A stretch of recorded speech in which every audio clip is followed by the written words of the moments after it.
If you truly didn't care, why are you still thinking about them? There are forces inside you that shape your life without your awareness. Thoughts you don't control, reactions that feel automatic, emotions you believe have disappeared, only to resurface when you least expect them. You tell yourself you're fine, that you've moved on, that emotional detachment is a sign of strength. But if that were true, why do you still feel the weight of something unresolved? Why does the past still reach for you in moments of silence? Why does the person you no longer speak to still occupy space in your mind? Carl Jung, one of the most influential thinkers in psychology, dedicated his life to understanding the unseen forces that drive human behavior. A student of Sigmund Freud, he expanded on the idea that much of what we do, our fears, desires, and patterns, are not fully within our control. Jung believed that the human psyche is not just what we consciously experience, but also what we repress. And what remains in the unconscious does not simply disappear, it controls us from the shadows. He called this the shadow self, the hidden part of us that holds the emotions, wounds, and truths we refuse to face. You may believe your emotional detachment is a conscious choice, but Jung would argue that it's a symptom of something buried deep within you. Detachment is not the absence of emotion. It is the suppression of it. What you think you've let go of has not vanished. It has only been pushed out of sight. But the mind does not erase pain simply because you choose to ignore it. Instead, it transforms it into something else, into avoidance, into distrust, into a habit of walking away before someone can get too close. At first, detachment feels like control. You mistake numbness for resilience. You convince yourself that you are above emotion, that you no longer feel what once hurt you. But in reality, you have not freed yourself. You have only distanced yourself from your own truth. The past is not gone. It lingers in your choices. It lives in the way you hesitate before opening up, in the way you keep people at arm's length, in the way you convince yourself you don't need anyone when deep down you crave connection more than anything. And then, without warning, the past resurfaces. A memory, a song, a familiar scent. A moment where, for just an instant, your carefully built walls crack. If you are truly detached, why does a single reminder have the power to unravel you? Because detachment is not healing, it is postponement. The emotions you suppress do not fade, they manifest in different ways. You push people away not because you don't care, but because caring feels dangerous. You avoid closeness not because you don't want it, but because intimacy requires vulnerability. Jung warned that what remains unconscious will control you, and you will call it fate. You believe you have moved on, but what if you have only buried what still owns you? What if your emotional detachment is not strength, but fear in disguise? The shadow never forgets. The longer you run from it, the more power it gains. The real question is, how much longer will you let it decide for you? There's a strange kind of silence that follows emotional detachment. Not the peaceful kind, but the empty kind, the type that makes even the best moments feel muted. You don't hurt the way you used to, but you also don't feel the rush of happiness, the depth of connection, or the warmth of being fully present with someone. Life keeps moving, but you feel like you're watching it from a distance, untouched, uninvolved. This wasn't always the case. There was a time when emotions were vivid, when experiences had weight, when love and loss weren't just ideas but forces that shaped you. Now, it all feels theoretical. Conversations feel rehearsed, interactions predictable, and the people around you notice, though they rarely say it out loud. They call you independent, self-sufficient, someone who doesn't get attached easily. And maybe that's true. Or maybe you've just become too good at keeping the world at arm's length. Detachment convinces you that you're in control. It tells you that by shutting down, you're protecting yourself from disappointment, rejection, and pain. But it doesn't warn you about the trade-off. You don't just avoid suffering, you avoid everything. The depth of connection, the rawness of experience, even the feeling of being truly seen. The further you distance yourself, the more foreign intimacy becomes. You start mistaking solitude for peace, emotional numbness for wisdom, and the ability to walk away for strength. But is it strength, or is it just fear wearing a different mask? The avoidance of pain isn't the same as healing. It's a pause button on emotions that never truly go away. The things you refuse to feel don't vanish. They sink deeper. And one day, when you least expect it, they resurface in ways you never saw coming. The cost of detachment is never immediate. It's slow, quiet, almost unnoticeable. Until one day, you look around and realize you're not just disconnected from others. You're disconnected from yourself. Somewhere along the way, emotional detachment stopped feeling like a reaction and started feeling like a way of life. It wasn't a conscious decision, not really.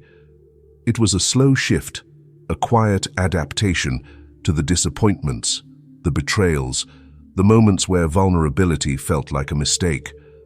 Over time, you stopped expecting, stopped hoping, stopped feeling as much. You learned to pull away before anything could hurt you. And now, it's just who you are, unshaken, self-sufficient, impossible to break. But what if this version of you isn't as free as you think? What if what you call strength is actually just avoidance in disguise? The mind has a way of convincing you that survival is the same as healing, that as long as you don't feel pain, you must be whole. But Carl Jung would argue otherwise. Detachment isn't absence, it's suppression.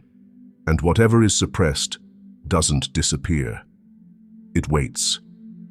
Jung believed that the unconscious mind is always at work, shaping our behaviors, our relationships, and even our beliefs about ourselves. The things you refuse to confront don't vanish. They become part of your shadow, the hidden aspect of your psyche where all your unprocessed emotions, fears, and wounds reside. You may think you've let go, but the truth is, nothing that deeply affects you ever truly leaves. It just finds new ways to surface. That's why certain patterns keep repeating in your life. The same emotional distance in every relationship, the same feeling of exhaustion when someone tries to get too close, the same instinct to push people away before they have the chance to leave. You tell yourself these are just preferences, logical choices. But what if they aren't choices at all? What if they are reflexes, ingrained so deeply in your unconscious that you don't even recognize them as defense mechanisms? The shadow self isn't just the dark parts of you. It's the parts you've rejected, the emotions you've denied, the vulnerabilities you've buried. It holds the version of you that once craved closeness, that once felt deeply, that once trusted freely.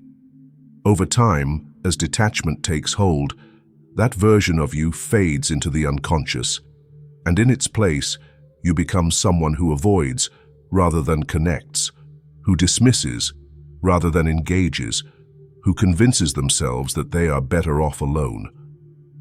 But the unconscious doesn't stay hidden forever. No matter how much you push it down, it leaks out in quiet ways, through unexplained loneliness, through the inability to form lasting bonds, through a persistent feeling that something is missing, even if you can't quite name it.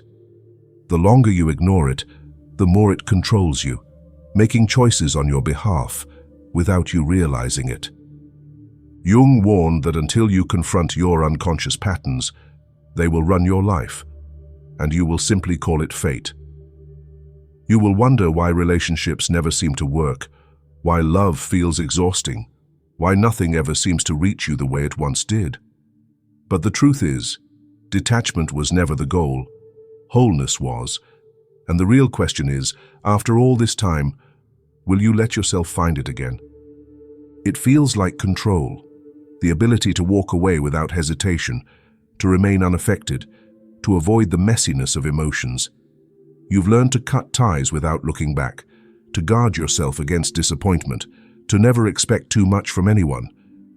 But what if this control is nothing more than an illusion? What if the detachment you've mastered is not keeping you safe, but keeping you trapped? Emotional detachment isn't just a habit, it's a system, a pattern reinforced by the mind to prevent pain, and like any system built on fear, it comes with traps.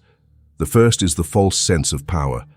You convince yourself that needing nothing makes you invincible, that emotional distance is a form of self-preservation. You tell yourself that you don't rely on anyone, that you're self-sufficient, that you've transcended the need for deep emotional bonds. But what happens when you no longer know how to need anyone at all? When you don't allow yourself to be cared for, to be supported, to be vulnerable? There's a fine line between strength and avoidance, and once crossed, it's easy to mistake loneliness for freedom. Then there's the cycle of self-sabotage. You tell yourself that people always leave, that love always fades, that deep connections are unreliable. And so, to protect yourself, you push them away first. You hold back when you should lean in. You withhold affection when you should express it. You shut down before someone even has the chance to hurt you. In doing so, you create the very outcome you feared, proving to yourself again and again that closeness isn't worth it.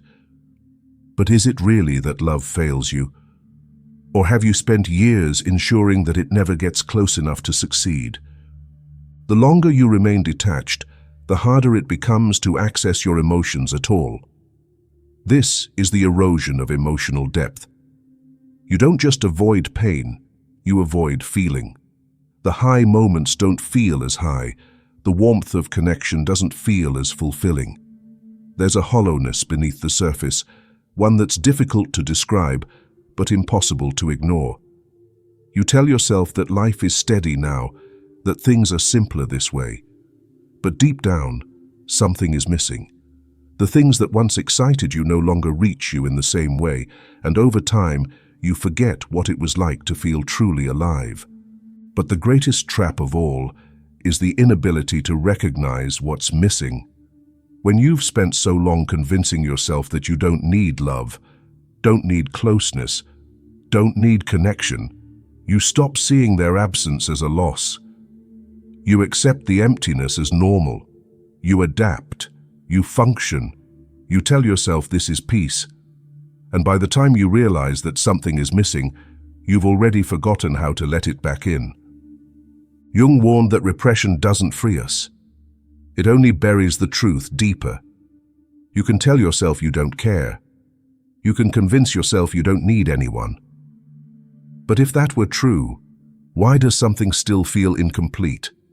Why does solitude sometimes feel more like isolation than peace? Emotional detachment was supposed to protect you. It was supposed to eliminate the risk of heartbreak, the unpredictability of relationships, the exhaustion of emotional highs and lows. And in many ways it did. But it also took something else with it. The ability to feel deeply connected, truly seen and fully understood. It's easy to convince yourself that this is just the way you are, that you prefer being on your own, that other people only bring complications. But then there are moments, fleeting but undeniable, where the silence feels heavier than it should, where the absence of connection doesn't feel like strength, but like something slipping further and further away from you. Jung believed that what we reject within ourselves creates a divide between the conscious and the unconscious mind. The more you detach, the more you separate yourself from your own emotional needs. And yet, the need for connection does not disappear. It only transforms. Instead of seeking closeness, you distract yourself. You keep busy, you overanalyze, you build a life that is structured, efficient, and controlled. Anything to avoid sitting alone with the truth, that beneath the surface loneliness has been quietly growing in the spaces where love and vulnerability used to live. The problem is that emotional detachment rewires the way you experience connection. The warmth of a deep conversation, the comfort of emotional safety, the feeling of being truly understood. These things become unfamiliar, almost foreign. And when something becomes unfamiliar, it starts to feel uncomfortable. So you avoid it. You convince yourself you don't need it. You find flaws in people before they get too close. You keep relationships shallow, safe, at a distance that feels manageable. And yet, despite all of this, something inside you still longs for something more. The truth is, loneliness doesn't just stem from being alone. It comes from feeling disconnected, even when surrounded by others. You can have 100 acquaintances and still feel unknown. You can be admired, respected, even loved. But if you don't allow yourself to be fully seen, none of it will ever feel real. That is the cost of detachment. It keeps you from the pain of loss, but also from the beauty of closeness. It protects you from rejection, but at the cost of deep connection. It ensures you never get hurt, but in doing so, it also ensures you never truly feel at home with another person. So, is it really that you don't need anyone? Or have you just convinced yourself that needing someone is a risk you're no longer willing to take? Emotional detachment keeps you safe, but it also keeps you separate. The walls built to prevent pain have done their job, but now they stand between you and everything that once made life meaningful. Loneliness, once ignored, is no longer subtle. Something in you knows that staying detached is no longer enough, that survival isn't the same as truly living. But if detachment has been your armor for so long, how do you begin to let it go? Breaking free from emotional detachment doesn't mean forcing yourself to feel all at once. It doesn't mean tearing down every defense overnight. The mind doesn't work that way. What's been built over years cannot be undone in a moment. Healing begins with recognition, the willingness to see what's been hidden, to confront what's been avoided. Carl Jung believed that integrating the shadow was the key to wholeness. That which remains in the dark will always control you. But what is acknowledged, explored, and understood can finally lose its grip. Reconnecting with emotions after detachment is disorienting. It feels unnatural at first, as if something inside resists it. Old habits pull you back toward distance, reminding you how much easier it is to stay guarded. But the discomfort of vulnerability isn't a sign to retreat. It's a sign that something inside you is waking up again. Small moments of presence, allowing yourself to sit with emotion rather than numb it, choosing to express rather than suppress, begin to rebuild what was lost. For so long, detachment has dictated your interactions, making sure nothing gets too deep, too risky. But now, noticing those patterns is the first step toward undoing them.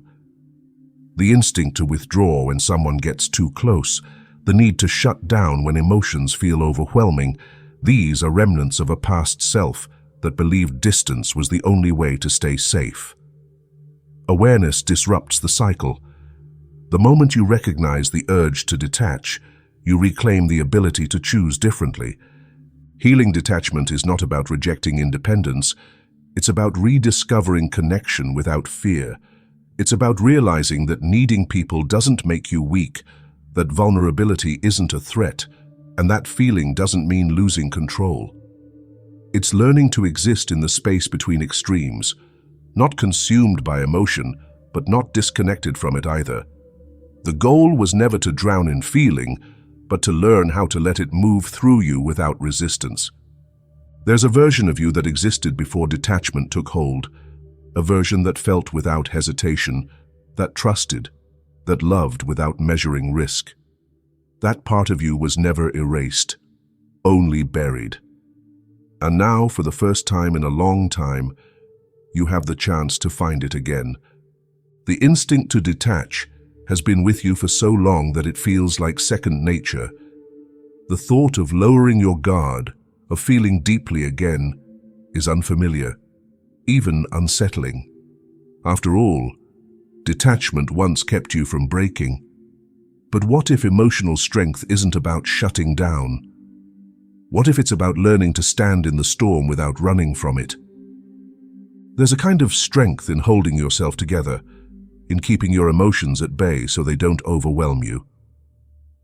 But true emotional strength isn't built on avoidance. It's built on resilience.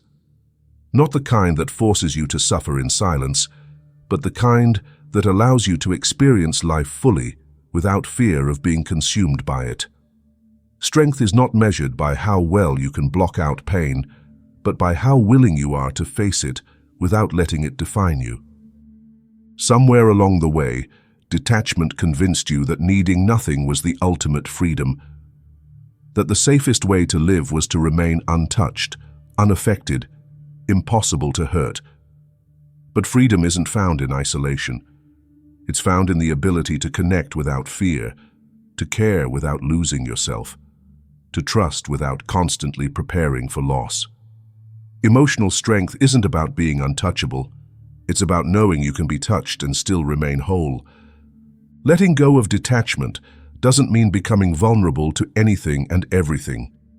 It means knowing when to let yourself feel, when to let yourself care, and when to trust that not every emotion is a threat. It's about understanding that connection isn't weakness, and that guarding yourself from pain should never come at the cost of guarding yourself from life. Maybe you're not ready to tear down the walls completely. That's okay.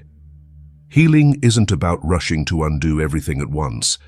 It's about recognizing that there's more to life than just avoiding what hurts. Maybe today you simply acknowledge that strength doesn't mean shutting yourself off. Maybe tomorrow you let yourself feel something without labeling it as dangerous.